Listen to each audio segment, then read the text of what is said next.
Ako po ay naman stroke. Dinala po ako sa Brihino. Na-confine po ako doon ng 4 days. At glory to God dahil sa kanyang biyaya, ako ay nakasurvive sa ganitong kalagayan. At ngayon nagme-maintenance na po ako sa tulong ni Kuya Sinon na ano niya ako sa vlog. At doon marami na ako nakilala, mga pastor. At ito na nga, nagkaroon ng kaganapan ang lugar na ito na tayo ay magkasama-sama para sa ating physical na katawan, higit sa lahat spiritual.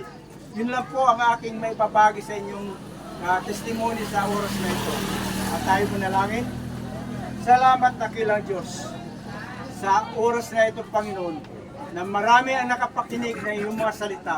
Salamat sa iyo lingkod dakilang Diyos na ginamit sa lugar na ito. At patuloy naming tinataas ang kubol na ito, Panginoon, ang lugar na ito, na ikaw ang patuloy na maitaas sa lugar na ito, dakilang Diyos, at ikaw ang makakatulong sa amin. Patuloy, Panginoon, ng iyong pagpapala, ang iyong pag-iingat sa bawat sa amin, lalo tigit, Panginoon, sa mga nakapakinig na iyong salita, O God.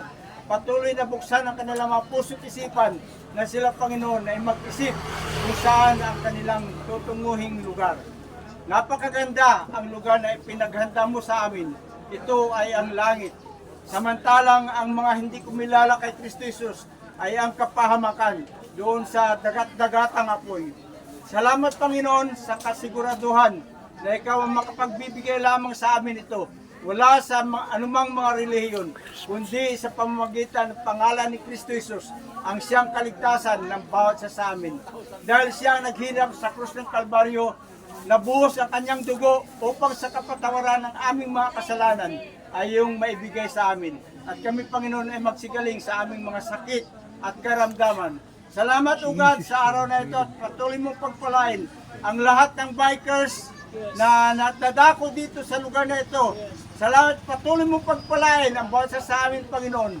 Salamat sa aming mga bisita sa oras na ito. Lalo tigit, tinataas namin ang pa natin na yung response. sa anong dako ng bansang ito. Patuloy mo silang gabayan sa kanilang mga duty, Panginoon, na sa kanilang pagpunta, Panginoon, Kung gusto nila. ay walang mangyayaring masama sa kanila. Patuloy, ugad na ang pag-iingat mo sa kanila. Patotoo, Lalo response, tigit, ano? Panginoon, itinataas namin ang bansang Pilipinas sa pangalan ni Jesus.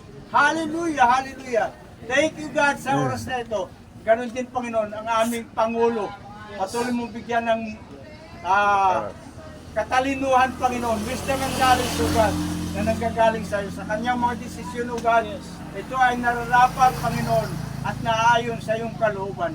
Salamat, O God, sa pagprotekta mo sa bansang Pilipinas, sapagkat ikaw ang Diyos na tinataas sa bansang ito. Ikaw ang patuloy na magliliwanag. Ikaw ang magbibigay ng kapayapaan, lalo tigit sa lugar na ito, O God. Salamat, dakilang Diyos. Sa pangalan ni Jesus. Amen. Amen.